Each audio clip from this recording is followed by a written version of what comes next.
Welcome back to DIVEBOMB IndyCar Podcast to review the Grand Prix of Monterey at Laguna Seca, and as is becoming a familiar trend in modern day IndyCar, and particularly at Laguna Seca, it was Álex Palou who took home his second victory of the season, his third if you count the thermal, to jump back into the championship lead, the third time that's been changed in as many races, in a race which was a bit of a slow burner, but I feel we ended off with quite a fun race in the end. It gave shadows of what we had to endure last year, but we still had a nice little bit of strategy, as we always do.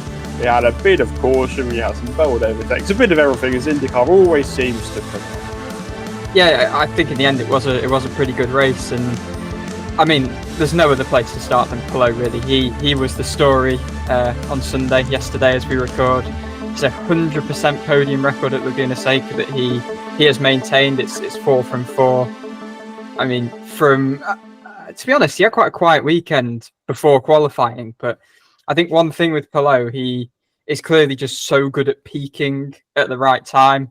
Peaked in qualifying, got pole, only his 5th of his IndyCar career, 2nd of the season. He came into this season with only 3 poles to his name, which for someone of his caliber is it doesn't feel like a lot, but I think he feels he's improved quite a lot in qualifying, and with him starting at the front, I suppose it was quite an ominous sign, given back in 22, he dominated. I think he finished 30 seconds clear of the field in 22, heading into his 23 championship campaign, of course. Yeah, it was a bit of a different one this time. He kind of lost the lead at the start to Kirkwood, swept around the outside.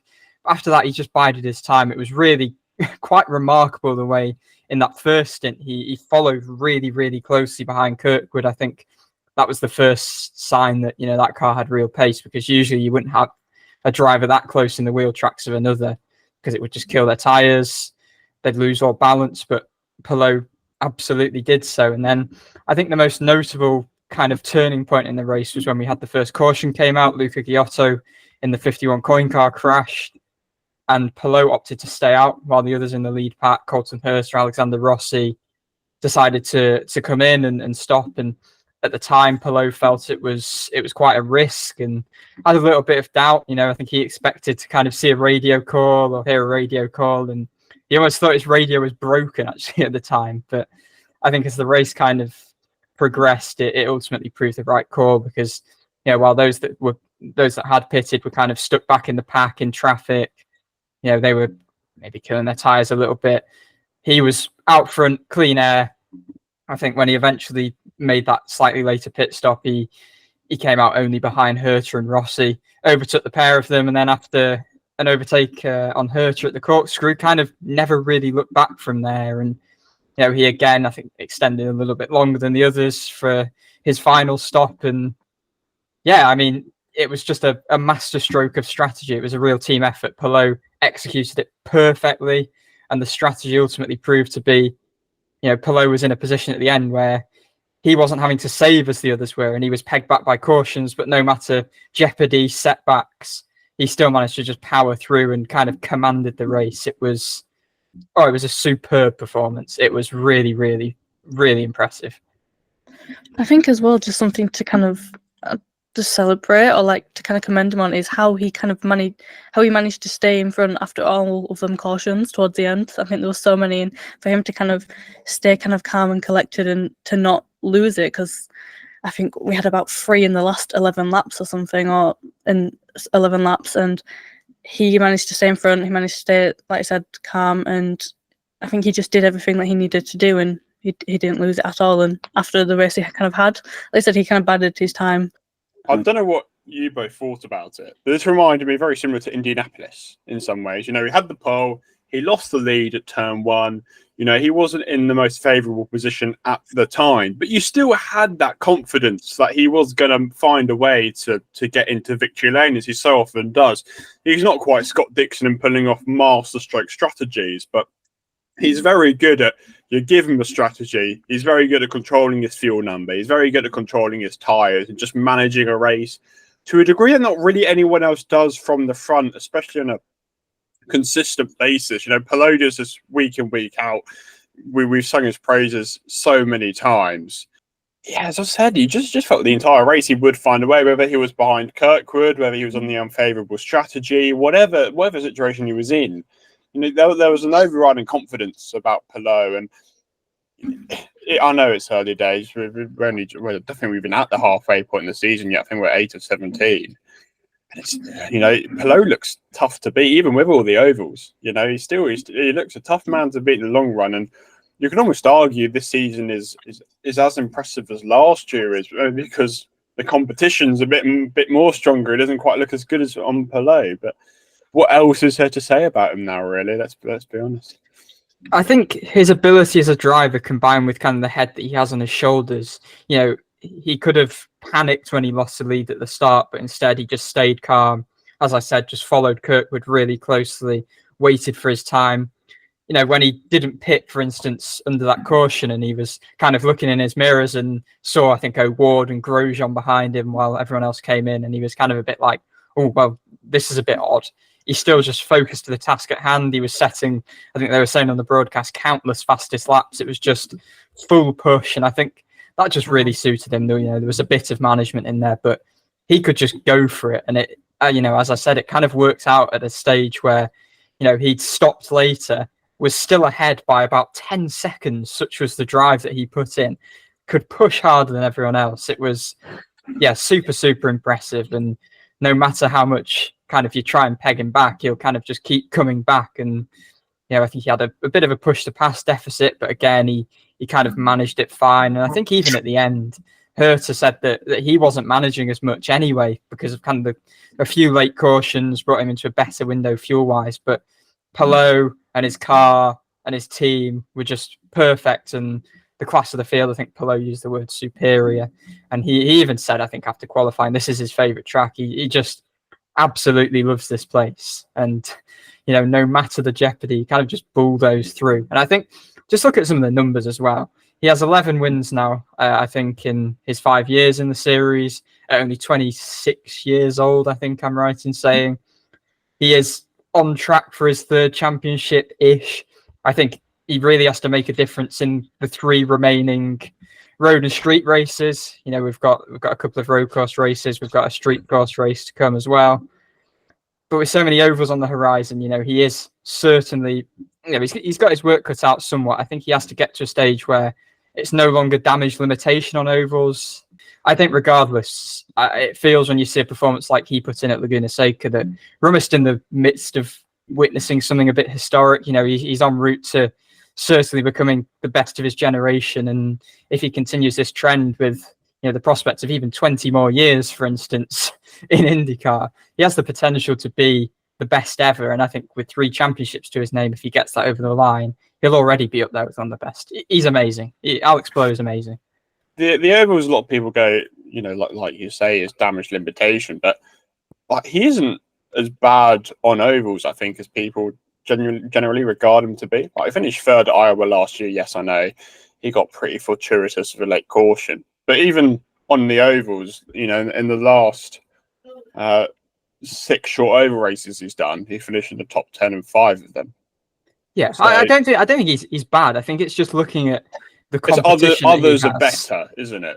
Which is exactly. It's the competition that he has that is, I guess, what he has to be wary of. I think super speedways we've seen at Indy, he kind of has that cracked. It's just short ovals. There's so many that are kind of masters at that trade that it gets to a stage where Palou just has to kind of get any result that he can, and that's not necessarily been a win on the cards yet. So that really has to be his target for the rest of this year. He's got plenty of chances. So we'll see how that comes up. Mid-Ohio is a track, he's good at as well. 3rd and 21, 2nd 22, 1st and 23. So the field's got their work cut out. Let's talk about another Mid-Ohio winner who was in 2nd place. That was Colton Herta, he was obviously disappointed. It's his home race, and it quite possibly is his best track on the schedule. But I think when you consider how the last 3 or 4 races have gone, it's a huge result. It's his 3rd podium in the season, and he jumps up to 4th in the standings. It's quite hard to sort of quantify Herta's season, because it feels like it's gone really well, or it was going well until something went wrong. But he's starting to show a level of consistently fighting at the front, which is quite important. Wherever the final result is, the pace is in there week in, week out. So, again, maybe it felt like he had a bit more. This is his best track on the schedule. It's Palou's best track on the schedule. But he was sort of limited by strategy in the way that he had the fuel save. We know Herta isn't really a driver who's suited to fuel save races. So, you know, I'm sure he'll look back on it happily, I think. And, you know, he just needs these results to gain that momentum and to sort of solidify himself a little bit. It sort of steadies the ship almost. Yeah, I think when we're not seeing errors from Herta, he's right there. And I think, you know, obviously we saw the error in the 500 where he crashed. We saw that kind of desperate moment in Detroit, which also saw him fall out of contention there. Other than that, I don't feel like we've seen many sort of mistakes from him this year. We've seen fewer, and it's just about completely cutting them out, because even, you know, you look at the 4 races prior to Laguna Seca, he seems to have an issue in every race. You know, Indy GP, he had the fueling issue in qualifying. He was punted by Marcus Ericsson early on. Road America, again, he was hit by Newgard and punted by Lundqvist, even incurred a little bit of damage. But on those occasions, he really recovered well. So if he's not making his own error, he's seeming to be in the ballpark regardless of kind of what's going down in races. And I think one thing you have to say as well, I don't know whether this is kind of a direct correlation to the downsizing at Andretti, but they seem to be making far fewer errors as a team as well. We saw we saw a few times last year where races were being scuppered by, I don't know, a dodgy pit stop or an errant strategy call or something along those lines. So I feel like we're seeing less of that. I think Herta, again, we know how quick he is over one lap. He qualified really well again. You just have to be in that sort of top 10. He qualified 4th, obviously. So that was really good. It's almost been kind of a case of qualifying the top 4 or a bust in 24, which has kind of been, it's kind of what you were suggesting, Dan, that it's kind of been all or nothing in some ways. But he looked nailed on for a podium this weekend from the instant really he steps out, drove out on track in practice on Friday. He unfortunately never quite looked like he was going to win. I think, you know, he stopped during that first caution where Palou stayed out, and he was restricted a little bit by fuel. And then I think he did say, as I mentioned, like it was negated a little bit late on with a few more cautions, but he just didn't quite have the pace to match Palou. But he maximised his result. He maximised what he had at his disposal with strategy, and you can't really ask for much more than that. And it was finally a smoother weekend for him.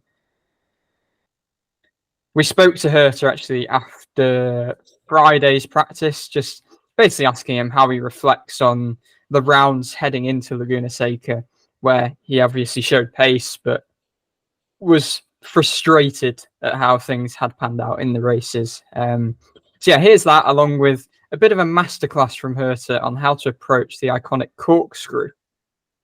First of all, you know, there was a bit of discussion on the broadcast about the corkscrew. We saw a few drivers going off there. How do you personally, Colton, approach the corkscrew as a corner? I mean, it's difficult. The hardest part about it is before the corkscrew even happens is the braking, because you're braking from left to right, so you're offloading a side of the car and making it light, so it's more susceptible to locking.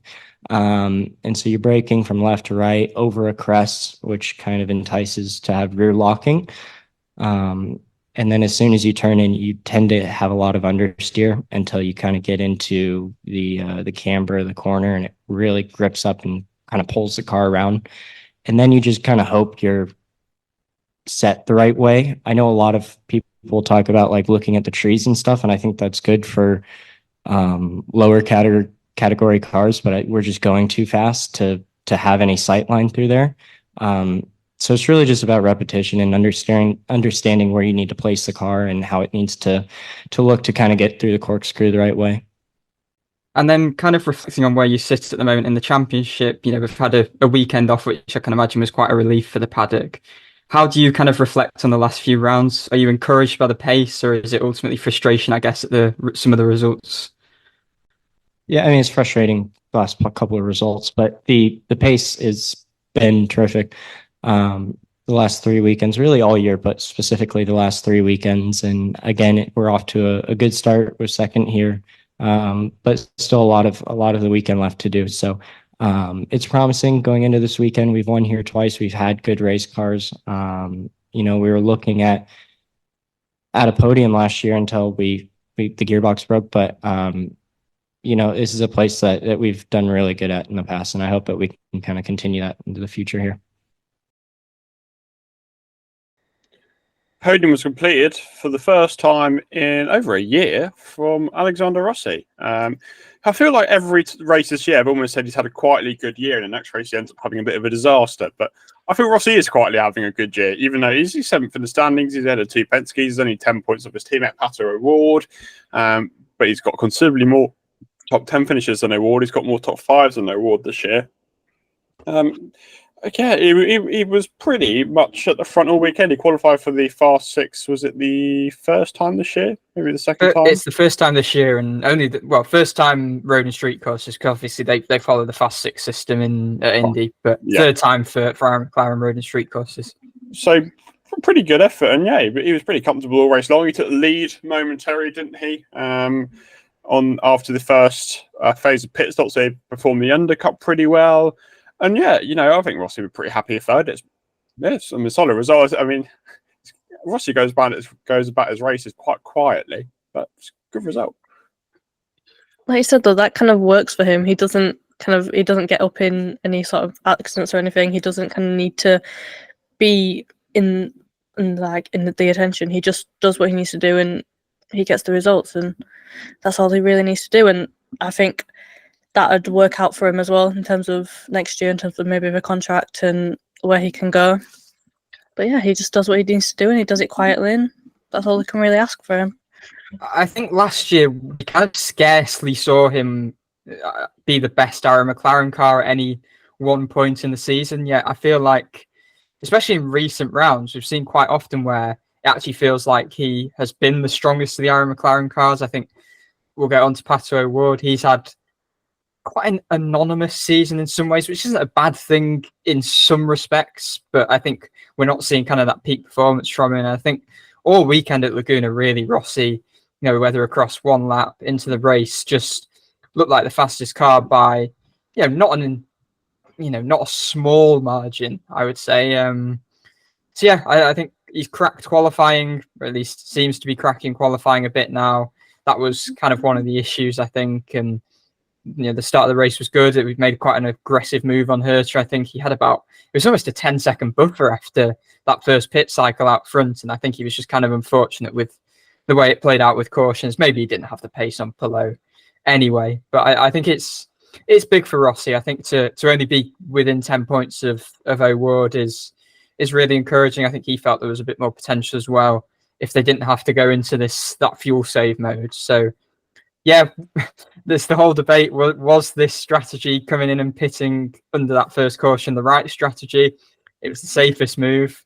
And it's hard to know really if Palou was actually on the right strategy or whether he just had the pace and kind of the nous to execute that real challenging strategy that he went on to. So Rossi's only twice been outside the top 10 this year. I think both due to issues kind of out of his control when his wheel fell off at Barber, and the technical issue he had at Road America. He's been the top 5-3 the last 4 races. So he's really finding his form, I feel. I know we usually only do the podium, but we'll quickly touch on 4th place, which was Romain Grosjean, who brought home Juncos' best ever result. He was pretty grumpy after qualifying, after being held up by one of the shanks, which I thought was a bit, get on with it. But I think he was one who, he was on the Palou strategy. He got past O'Ward and won the restarts quite importantly. He looked pretty racy all day, and it was a good effort from Grosjean. It's the Grosjean of the Dale Coyne days, where he's not stressing, he's liking driving again, and you know what? He's having a very respectable season. It's his 3rd top 10 of the year already. As I said, Juncos' best ever result. He's completely outshone Canapino so far, and I believe.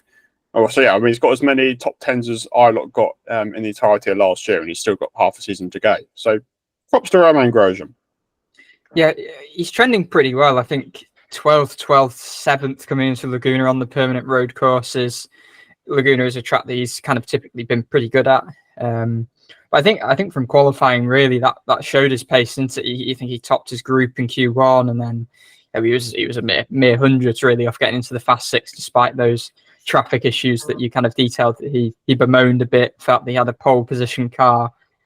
I guess that's testament to the step forward Juncos kind of keep on making. Just on that kind of moaning, it's just how it is. Like, manage and work around those issues. It's been in IndyCar, it's been an issue in IndyCar for years and years. So there's no point complaining. Just kind of get around it, get on with it.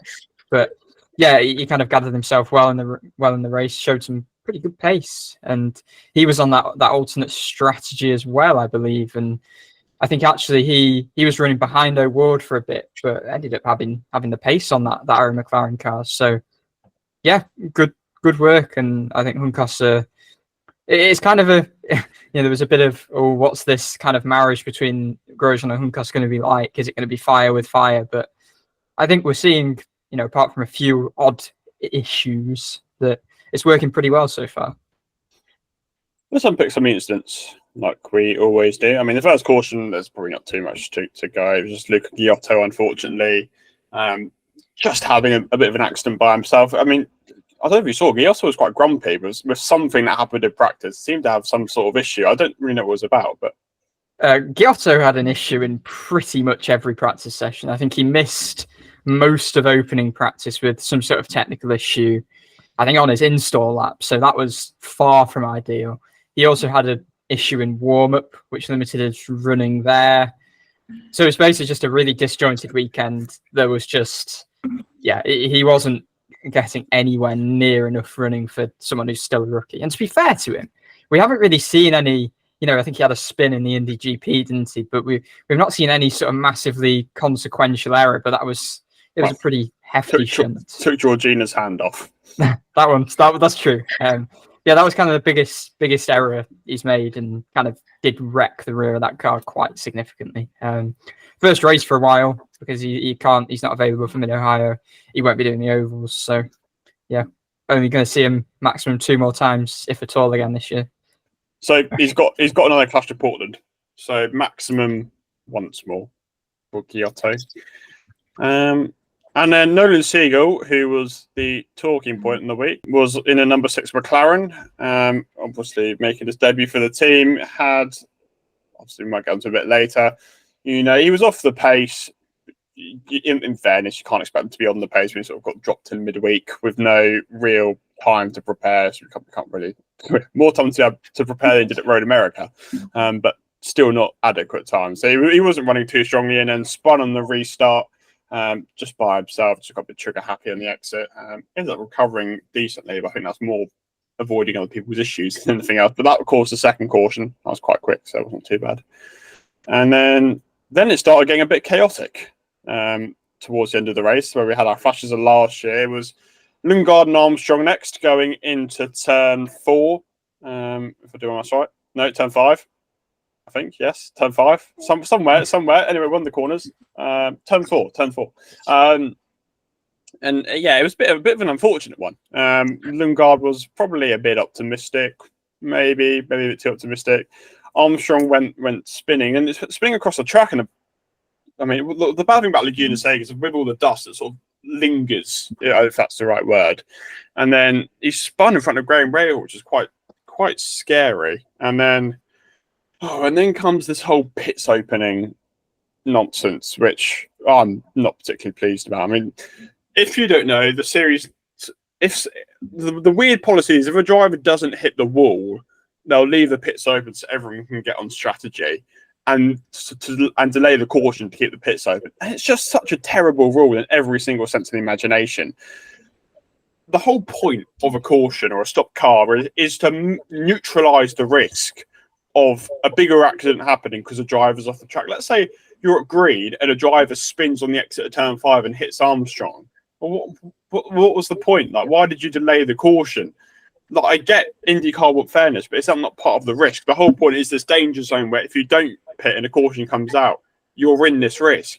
And it is just the most stupid thing that they delay the caution just so Joseph Newgarden can come into the pits. Like, there's a safety risk literally next to one of the fastest corners on the track. It's but Newgarden needs to pit. It's an insanely stupid rule. I don't know how it hasn't been overturned yet, because it's an absolute farce, to be honest. Like, why does Newgarden deserve to suddenly end up in second because he decided not to pit, even though there's a car spun around in the middle of the track? I mean, it's just a joke, to be honest. I'm not pleased. Yeah, well, I'll just start with the incident. I don't really know what happened to Armstrong.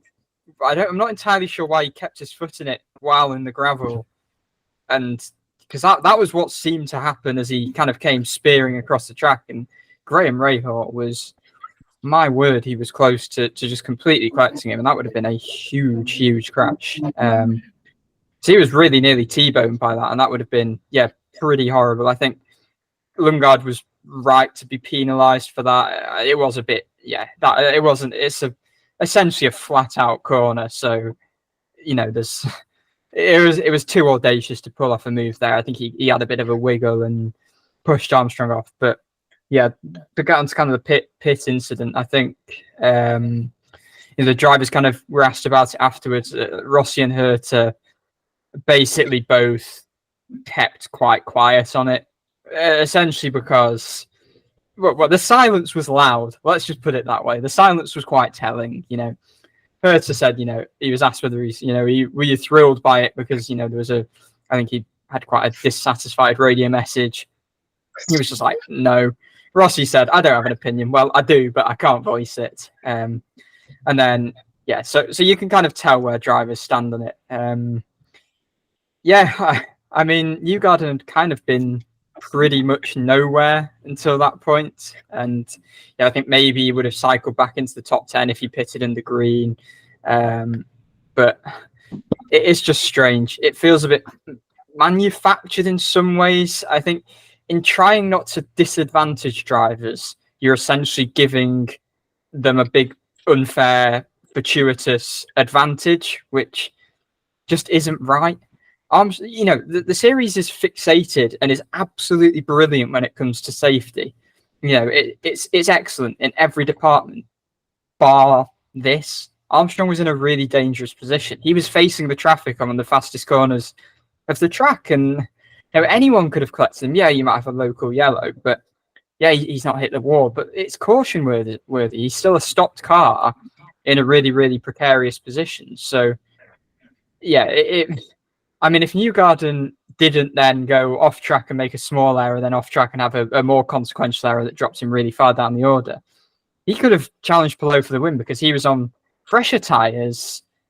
He'd stopped quite a lot later than Palou had done. So it would have been a win that would have certainly felt hollow and certainly felt controversial. Yes, okay, this is consistent with the norm. We've seen it happen before. That doesn't really mean it's right, though.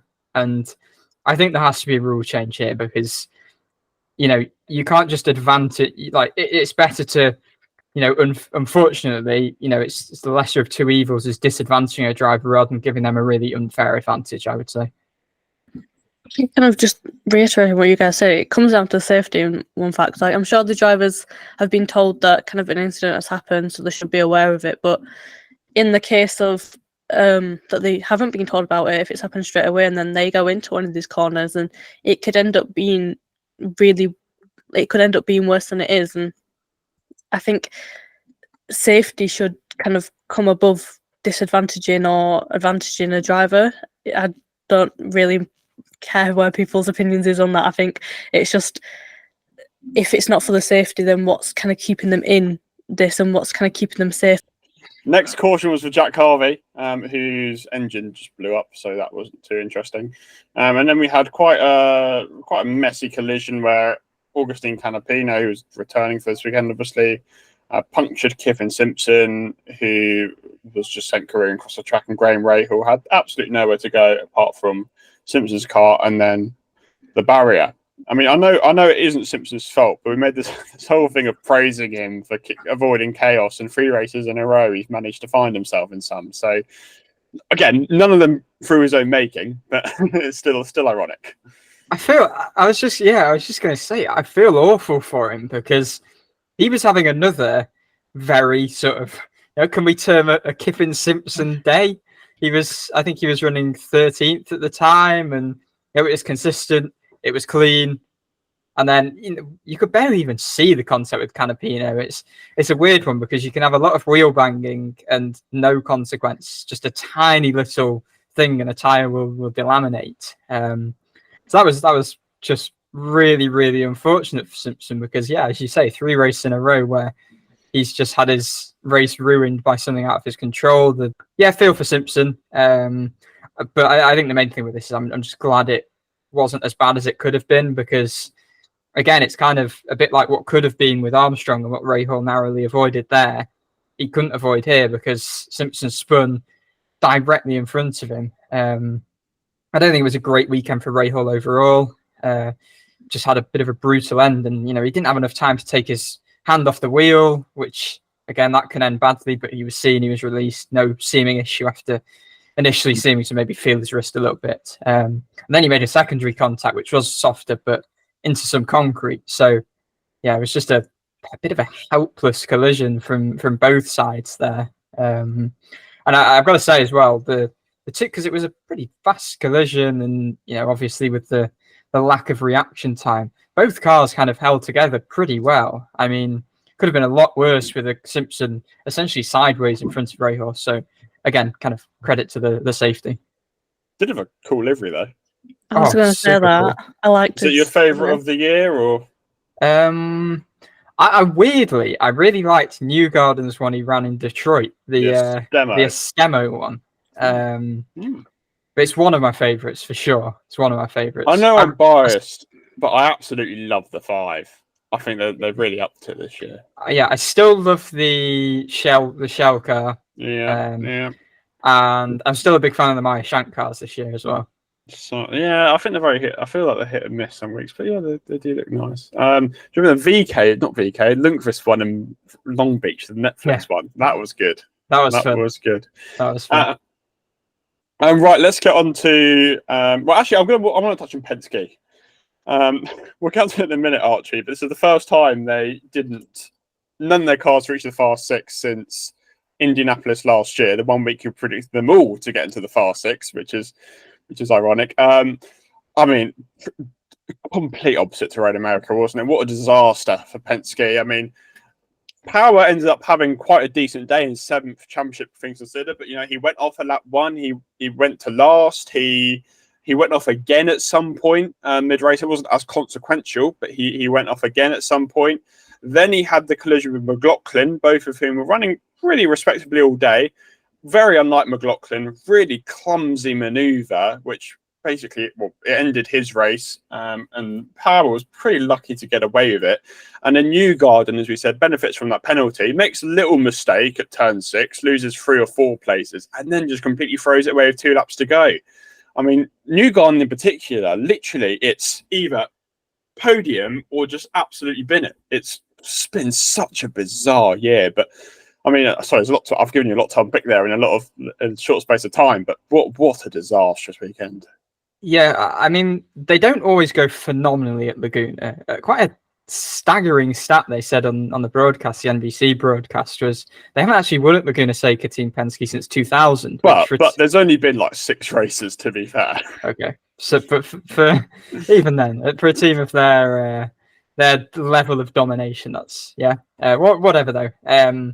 Get on to this weekend. Where do I start? I'll start with Newgarden because that kind of feels like the big one, because it feels like we've been saying for a few weeks now that this oval swing that's coming up can really help him claw back in the championship regardless of what's happened. But I'm not sure even that can save him now, because it has been that kind of all or nothing this year. I mean, I don't know if you got the stats up, Dan, but it's kind of been, has he had maybe 3 or 4 good results and the rest? So obviously after St. Petersburg, he had 4th in Long Beach, the Indy 500, and then Road America.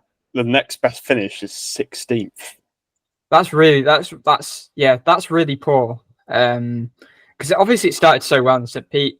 He would have run that race regardless of the saga. We don't need to get back into that, but it for all of Penske seemingly having a much better year, and they are having a much better year. They've been so much stronger this year, road and street courses. But yeah, it's been a weird one. I mean, McLaughlin was the only car to make it into the Fast 12. Even Newgarden and Power both missed out, and then Newgarden's race was just, I think he had a drive-through penalty early on because made the error, which is not an uncommon error, of basically didn't trip the timing line on the exit of pit lane because he essentially locked up, I think, and went deep because it's a very technical pit lane exit. Like the entire track is very technical, challenging, but Newgarden was pretty much nowhere all race, and kind of as I said, it looked like maybe he'd recover to the back end of the top 10 if he pitted under green, but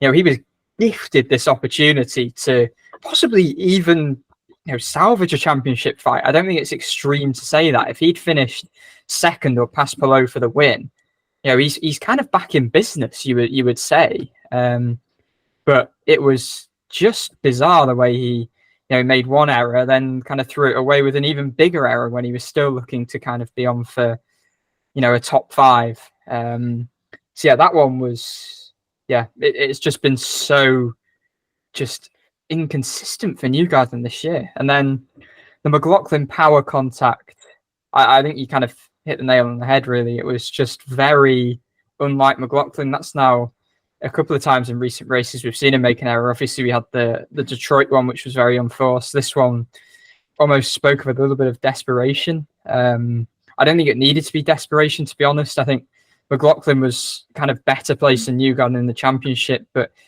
especially when it's on a teammate, it was just a very kind of misjudged move. And then after the contact, I don't really know what he's thinking by just keeping his foot in it when he's already sort of en route to spinning. And that kind of just made it all, I don't know, a little bit worse, you would maybe say. Got penalised, but I think he'd had damage anyway. So, yeah, that was a poor one because, aside from kind of the 2 no scores at the start of the year, then Detroit, he's been super, super consistent with McLaughlin. But yeah, that was a strange one. Then just to quickly kind of go on to Power as well. That was, I think I was impressed this weekend by qualified badly. I think he was 8th in his group, maybe started 15th, 16th. Not furious or anything. Didn't throw anything about when he got out of the car. Calm. Feels like he's getting back to that 2022 mentality again. And I think similar in the race, made that error early on, went wide. I think it was a bit of a tight moment with Ferrucci Rasmussen. No one really made a mistake there that led to it. I think Power just kind of lost a bit of grip. That dropped him pretty much to the back. So I think the way he recovered was pretty impressive. And again, this is the sort of day you look at if he does go on to win the championship at the end of the year. So yeah, that was a lot to unpick. Sorry. But it was just a bit of a disaster. But as a general standpoint, because we don't really ever have a time to touch on this, I mean, what do we look at the championship now? I said last week we've all thought Herta was out of it. Newgarden's 104 points behind. Yes, we've got all the ovals, but even with them, you've still got a lot of catch-up to do. Same case for McLaughlin. He's 97 behind. I think McLaughlin's better than Palou on ovals, but it feels like he would have a lot of work to do. Do you think they're in it? I think realistically, it's the top 3. I think we are now at the midpoint. We've got a mid-season review coming up next week. We'll get into this in more depth, but Newgarden's almost 2 race wins behind now. That's highly improbable because that's relying on all of the drivers ahead of him to kind of essentially have 2 non-ish finishes, finishing 20th or lower, for instance. So I just don't think that's feasible. I think Herta, we've just not quite seen the consistency. I think I'm not yet sold that he won't make the similar errors to the ones we occasionally see. And ovals, I think. I mean, Herta's never won an oval. I know he doesn't got many podiums on short ovals either, I think. So it's the top 3. I don't fancy either of the Aaron McLaren cars as much as they are, O'Ward, Rossi. They're having an all right season, but they're not having a season to the level of Palou, Power, Dixon. But I'd say after top 3, probably O'Ward's the first outsider. Yeah, with his oval pedigree. I think that's got to be considered. I think Kirkwood has shown potential on ovals, but again, Herta has as well. Speedways more than anything else. Yeah, exactly. I mean, I think after Iowa, we're probably going to have the clear, these are the championship contenders, these aren't. I think currently you've definitely got Palou, Power, Dixon in the mix. Then I think you sort of got Herta, Kirkwood, O'Ward, and maybe McLaughlin and Newgarden on the fringes. But as we said, I think after Iowa is going to be the really telling one of who isn't. Because like people like O'Ward, people like Herta, people like Newgarden still have an outside shot, but you don't want to be leaving it to Milwaukee to do your catch up. Yeah, I mean, this we are, as we said, we're at the mid-season now.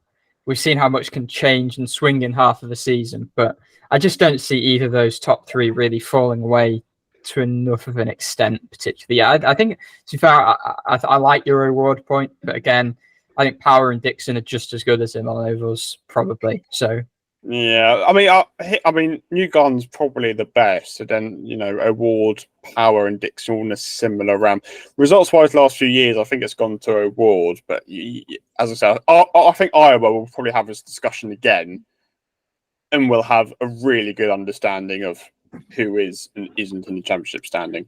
So let's touch on news of the week. Nolan Siegel, who ended up 12th, and I'm in two minds about this because it is a good result.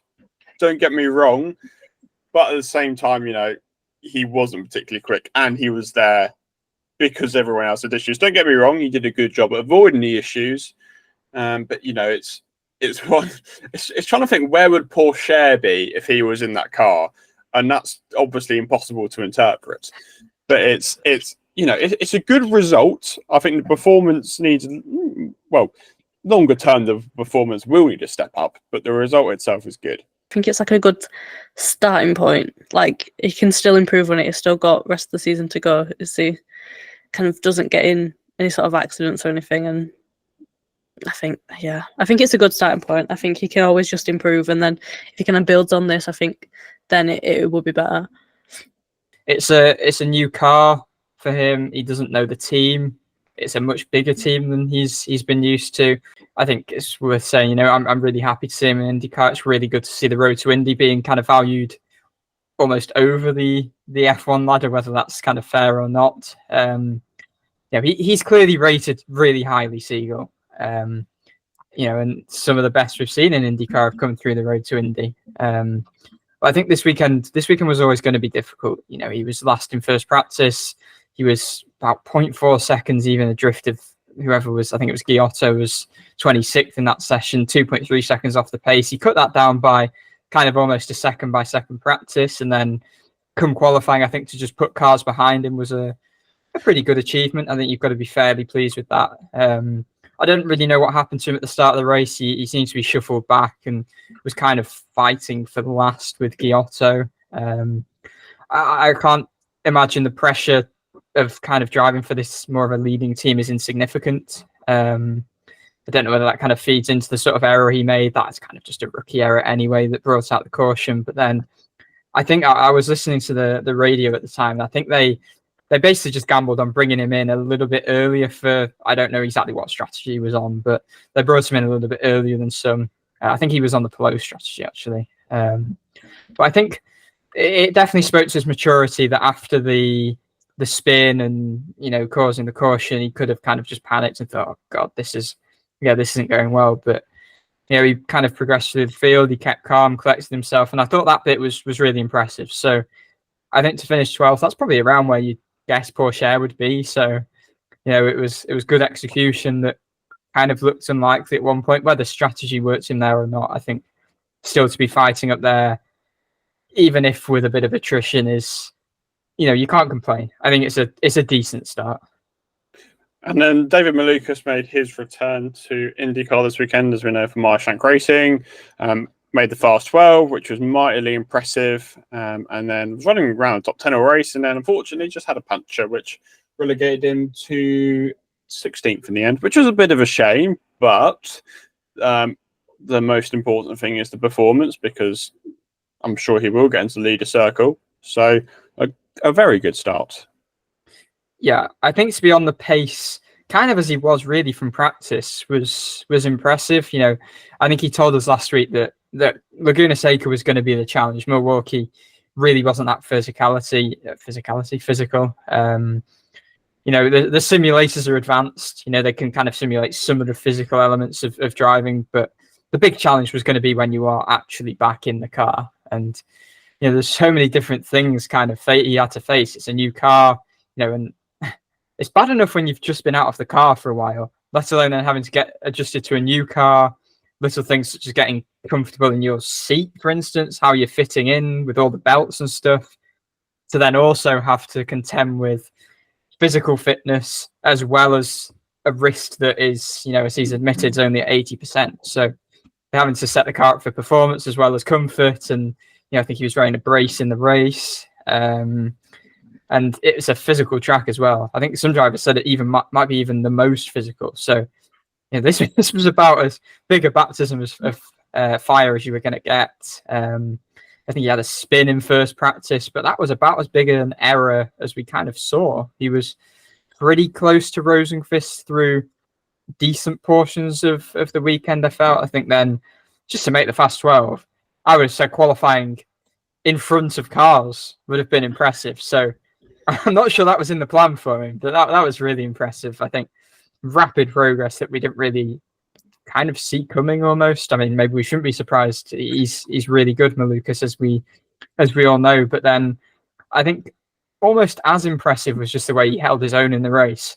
I think it was expected that he would really just drop down, but no, he was kind of holding on to top 12, top 10, you know, racing the likes of O'Ward through the race, which was super, super impressive. And yeah, if not for that puncture, it looked like he was going to finish inside the top 10, but no, he's not doing a full season. Where he finishes in the championship is not important as long as they get into the leaders' circle.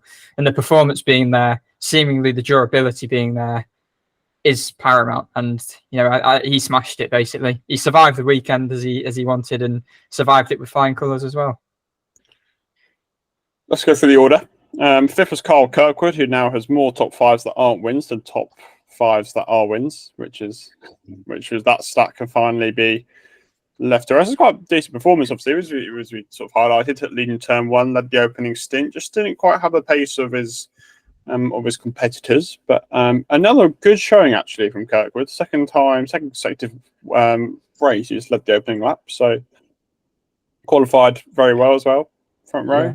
Second front row in IndyCar. It was his second best qualifying after the pole he took at Long Beach last year. But I think really the task for him this year was going to be matching the speed that we saw flashes of with consistency. And then, yeah, obviously we made a lot of all of his top fives were wins, but now 3 in succession that are not wins. He's got to kind of get that peak performance back, but he's really achieving that consistency he really wanted to achieve. Almost argue the consistency to him is probably more valuable than the odd win longer term. So, Agreed. I mean, it's showing in where he is in the championship as well, of course. Yeah. He was at Dixon, who, quiet day. Power was 7th, obviously. Both of them, I don't think, mega results, but in longer term, championship wise, not bad.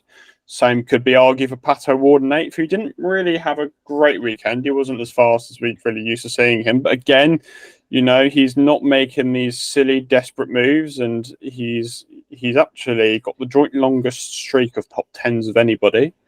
So didn't get involved in that one incident this time. So again, not too bad.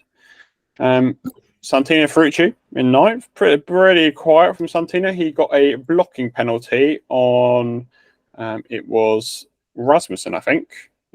He blocked, got a penalty for that of yielding 6 positions, but recovered to 9th pretty nicely ahead of Ericsson, who had a pretty tough weekend. I just wanted to note on Ferrucci, he also got a penalty in warm-up.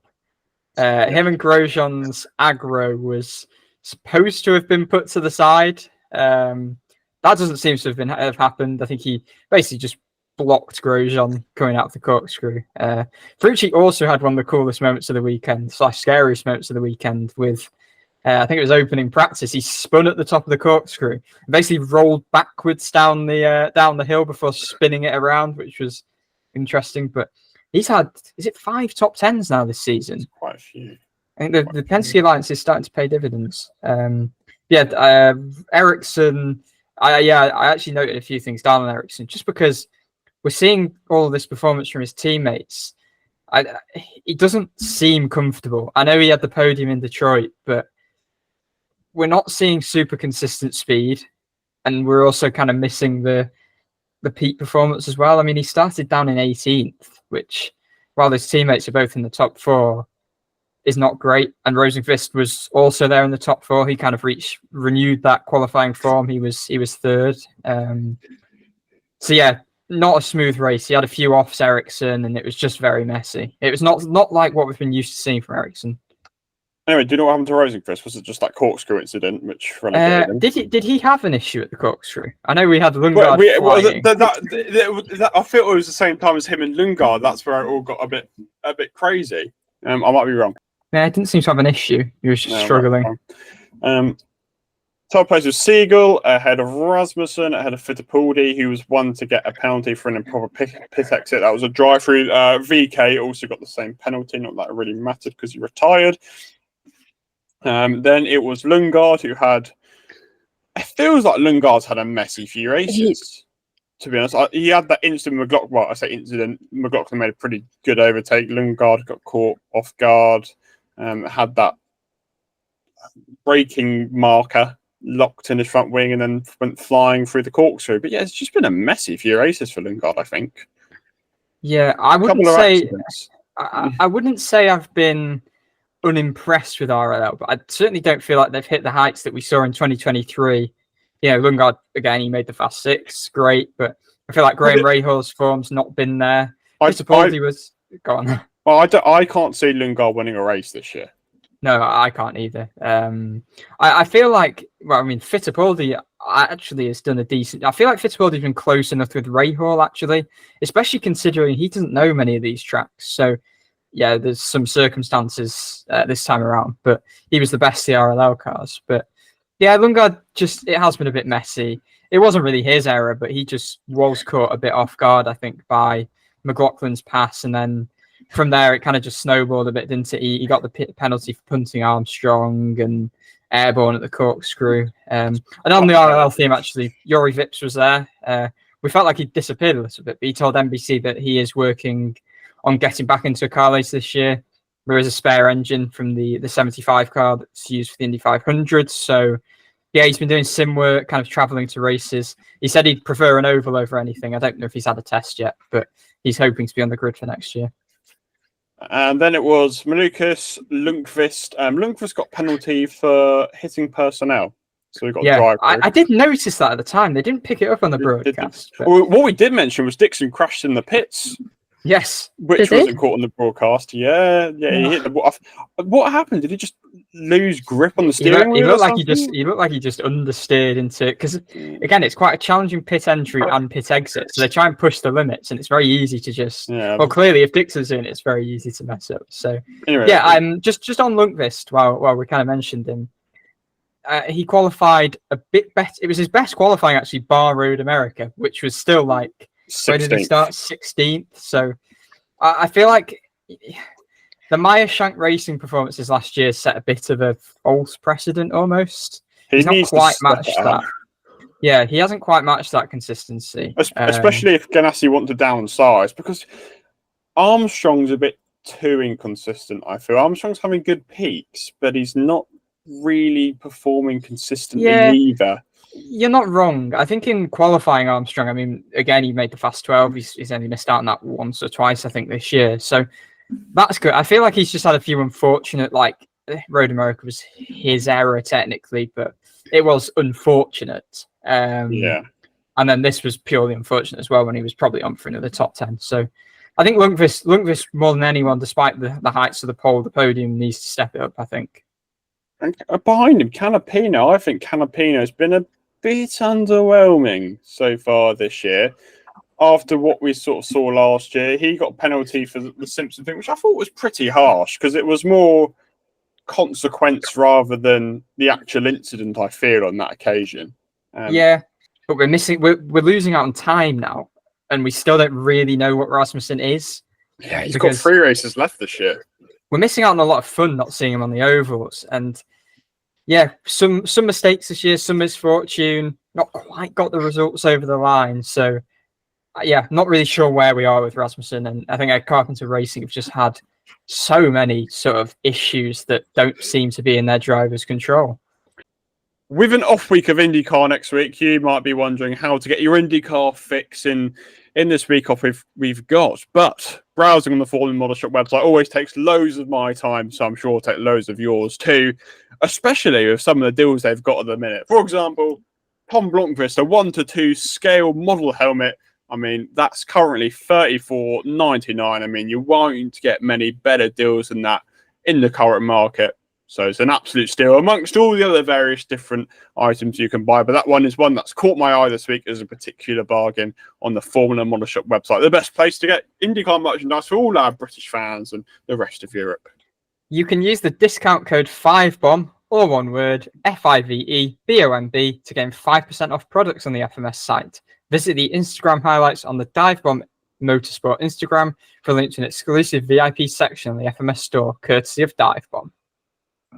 And you can find Formula Model Shop after you've read the articles on the DIVEBOMB website with the massive pink banner on the home screen. Or if you're a bit lazy, you can just type in www.formulamodelshop.co.uk.